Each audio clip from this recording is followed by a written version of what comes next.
Come on in, everyone. Come on in because we are here to talk about season 2, episode 4 of the Braxtons. The Braxtons. Maybe we need to call this the Braxton Brawl. Or maybe we ought to call it, like my thumbnail says, a low down, a dirty shame. Wasn't that an old movie back in the day? Low down, dirty shame. Let me tell you, Towanda is low, low, low to the ground. Trina told us, not Trina, it wasn't Trina. Tracy told us that Towanda was a snake in the grass.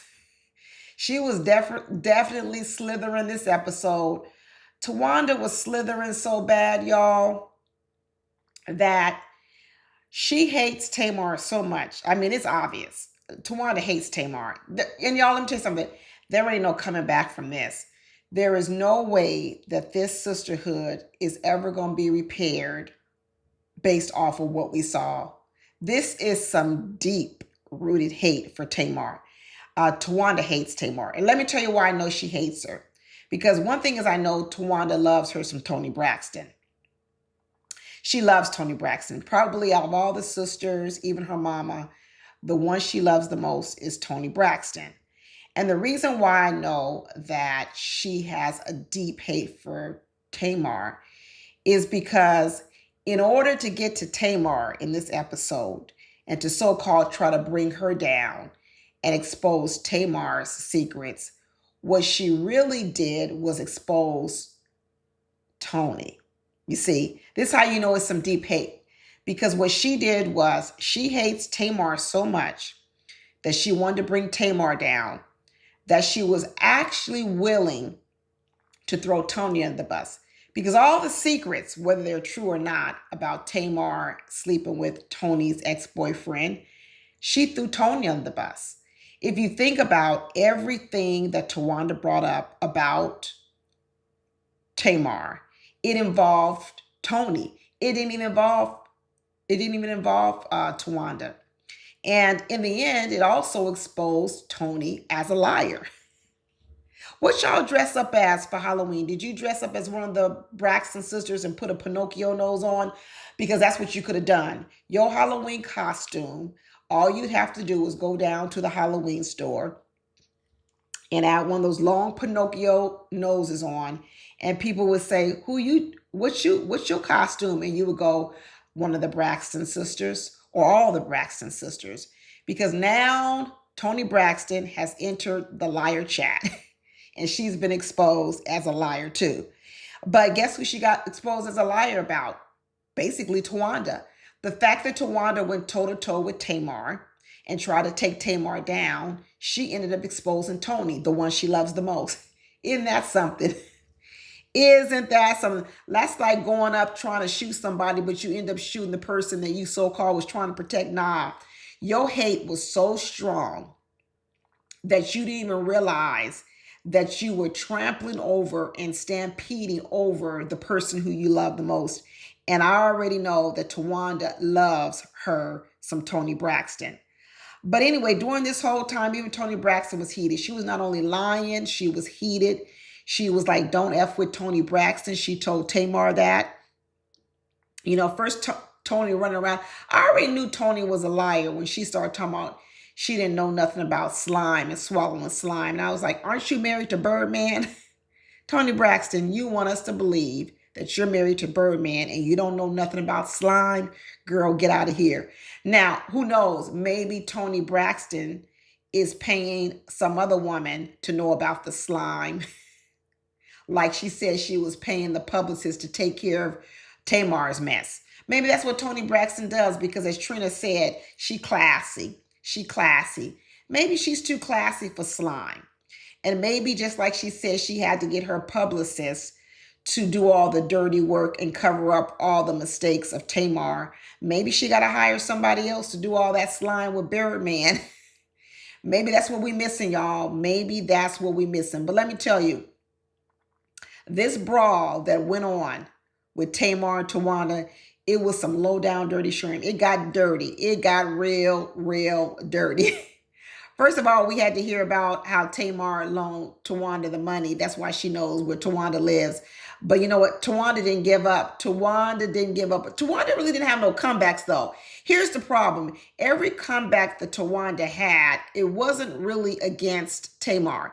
Now, I want to start debunking this myth that Towanda is the one that helps everyone. Because I know that's the theme of this season, how Towanda is there for everyone, but no one is there for Towanda. But have we heard of any examples? We just keep hearing of these anecdotal, sort of phrases. Towanda is there for everyone. But where? Because on this episode, Tamar laid it out how she's been there for Towanda. She said, first of all, I gave you money for your house. Whether it was $50,000 or $35,000, whatever, Towanda, your down payment got paid by Tamar, and you didn't give it back. So whether or not you call it a gift or not, the fact of the matter is you didn't pay it back. You made it a gift. You made it a gift. You didn't pay it back. So as Towanda is saying, she's always there for everyone. Well, I want to know, when has Towanda given anybody any money, let alone $35,000 or $50,000, and we ain't heard of it. And then we hear Tamar say that she was planning for Towanda's family plan for, 5 years. I believe it. I believe all this. This is not a story you make up. If you're gonna make up a story, you're not gonna make up no story about the family plan for T-Mobile. If you're gonna make up a story, you're gonna come up with something like you woke up in a pool of blood. You're gonna make it salacious. You see, paying for somebody's family plan on their cell phone is not salacious, but it's still low down dirty shame, and I believe it. And every time that Towanda tried to throw Tamar under the bus and say that Tamar was the one that was the taker and the user and didn't do anything for anyone, and she's the selfish one, the problem with Towanda is Towanda could never present an example in which she did anything for someone. You see, so what she had to do was, she couldn't pull anything from her own bag of tricks, not her own history. She couldn't come back with Tamar and say, yeah, but Tamar, remember I did this for you. Remember I did this for Tracy. Remember I did this for Tony. Towanda didn't have none of those stories. So instead, what Towanda had to fight with was, she had to fight with situations in which Tony and Tamar might have helped each other or done something. But that don't prove your point, Towanda. It just proves that Tony might have done some things for Tamar, but it doesn't prove that you did. And in your hate of Tamar, in you wanting to run Tamar over with your car, you actually ran over Tony too, because you exposed all Tony's business. And then you exposed Tony for lying, because what we later find out is that Tony did actually tell Tamar to ask their niece to come on the Braxton show. She did do it. She had to actually come on the confessional and admit it, because what she knew was, you might as well admit it now, because we're going to show this footage and you're going to be seen as a liar. So you might as well get ahead of it. I'm quite sure that publicist told Tony, hey, the cat's going to get out of the bag. The truth is going to be told. You might as well get ahead of it. And who was the one who really exposed Tony is actually Towanda. The fact that Towanda wanted to go toe-to-toe with Tamar. And as Towanda says, you don't want me to spill the beans because I know where all the bodies were buried. Well, guess what you just did? You just dug up all of Toni Braxton's skeletons. There you go. For the person you so-called said that you liked, you dug up all of her skeletons. You so busy over here pointing out who was living in Toni Braxton's condo. I don't know who she was talking about. Was it Tamar's ex-husband Vince? I don't know who it was. But why are you bringing up debts that somebody else owes Tony? What about the debts you owe Tony? Towanda, like Tracy said, she's a snake in the grass. She's a low down, dirty shame.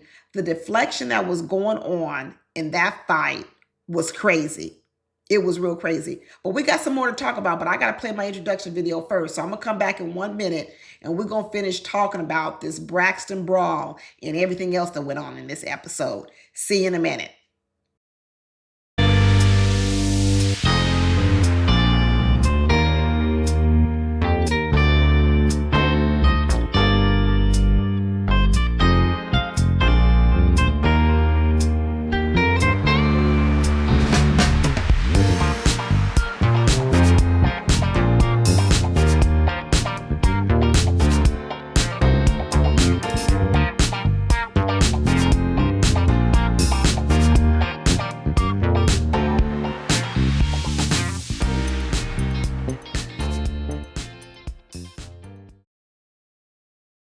Anyway, we're back, y'all. We're more back talking more about this Braxton brawl and how Trina was sitting up there with that smirk on her face and how happy she was to see Towanda getting in it with Tamar. But you notice Trina kept her mouth shut because what Trina knew was, I don't want to get in the middle of this because if I start going after Tamar, what she might do is spill all the beans between Ashley and Gabe. That's right.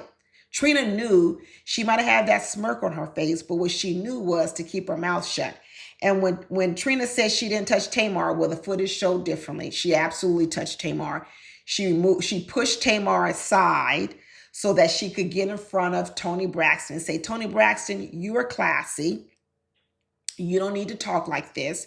You don't need to act like this because this is ghetto and this is beneath you. But along that way, she absolutely did put her hands on Tamar. And, let me tell you, the hit squad between Trina and Towanda on Tamar and Towanda talking about Tamar's coochie got mileage on it. It was low down, y'all. This was some low down, dirty stuff. And let me tell you, there is no coming back for this. There's no coming back from this. There is no way that these sisters will ever be close. The best that they can ever hope for at this point is to be cordial. And even that's questionable. Because once you go to the level that they went to, once those knives are dug in as deep as Towanda and Tamar dug into on this episode, I don't think you can ever get that knife out. Never. I don't think it ever can happen. And then on top of that, they went after Tamar's mental health. They must have beeped a lot of it out, but it was enough left in there to let us know that even Toni sat out there and said, some people are sick and some people are crazy. And it was sad to see. It was really sad to see. Tamar was off the rails. She was saying a lot. She was doing a lot. So I don't want to let her off the hook. But I think in a lot of ways, this was Tamar's final act. Tamar likes to act out. She does. She likes attention. But all these ladies like attention. That's the problem. You never really can just point your finger at one of them. They all have similar behavior and they all do it in different kind of ways. Because let me tell you something. I know Towanda was all upset that, Toni Braxton didn't come to her bridal shower. Toni Braxton didn't come to her, bachelorette party. And she didn't want Tamar there at all. And because Tamar was running around talking about, this is a Grammy throat. Tamar was off the charts.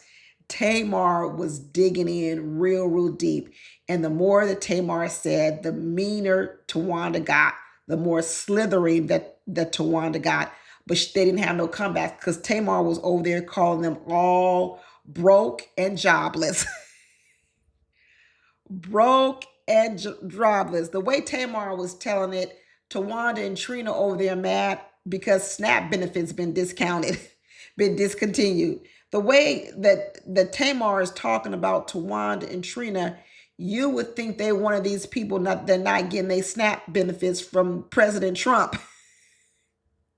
I tell you, y'all, it was low down dirty. But let me tell you this. As much as Towanda loves her some Toni, and she was upset that the one that she loves the most did not show up for her for the bridal shower nor the bachelorette party. And even Towanda put it together. And Towanda said, wait a minute. How can the fact that Angie Stone passed away be the reason why you can't make the bachelorette party? Because my bachelorette party was planned 8 months ago.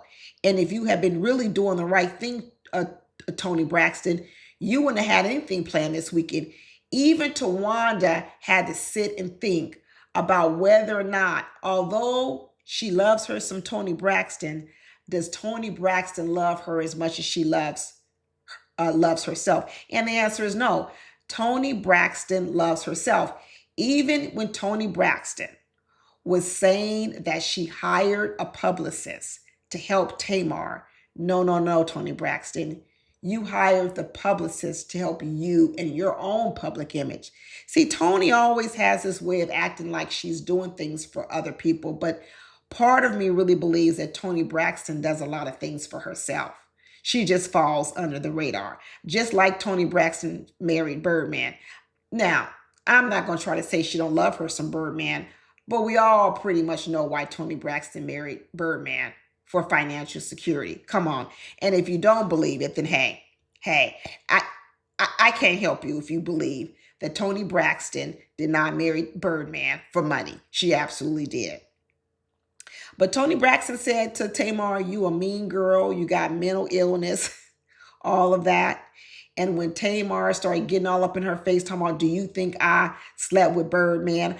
I've seen all these little blurbs on TV with Tamar at the Versus concert with Birdman, and she was doing too much twerking, doing all these other kind of things.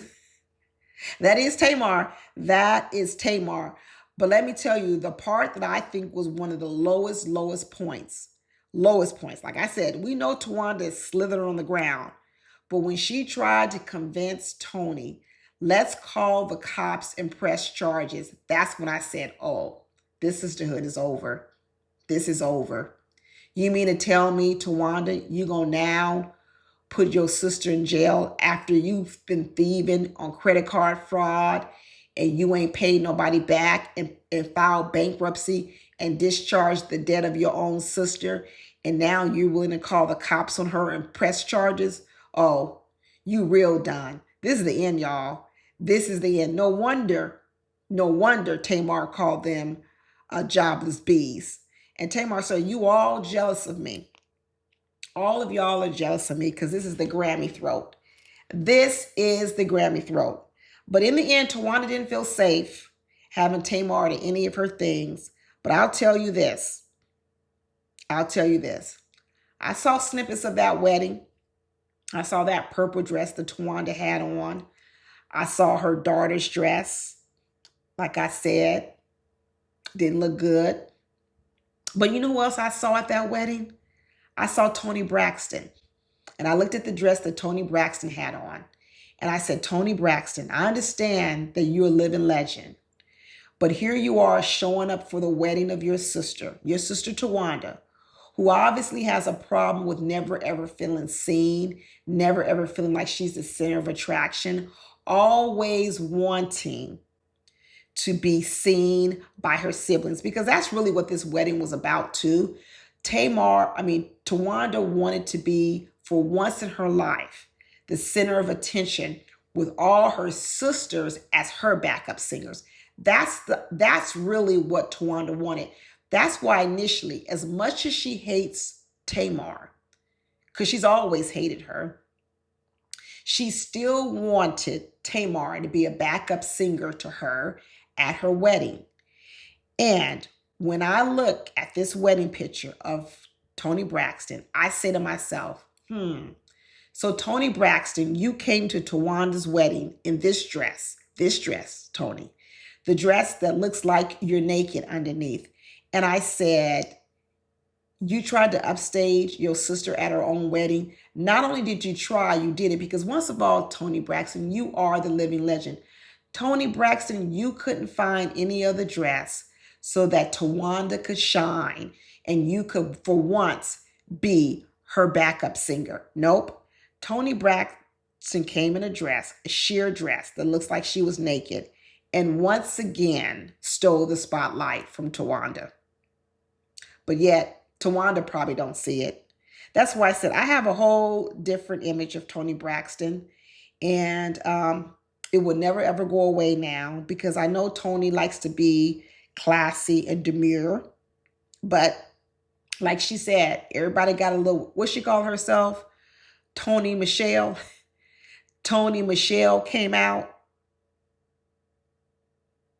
I say, it was crazy. It was really, really crazy. It's sad to see. But you know what?